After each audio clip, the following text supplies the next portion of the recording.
নমস্কার বন্ধুরা, সকল বন্ধুদের জানাই শুভ ষষ্ঠীর শুভেচ্ছা।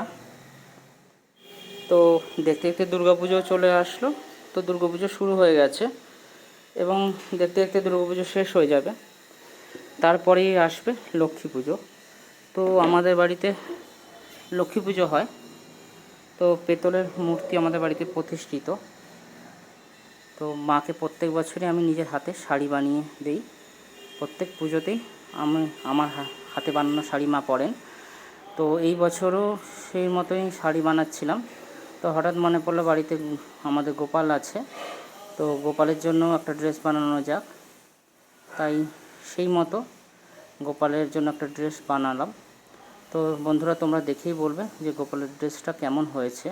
তো প্রথমবার বানালাম, জানি না কীরকম হয়েছে। আর এই হলো লক্ষ্মীর শাড়ি।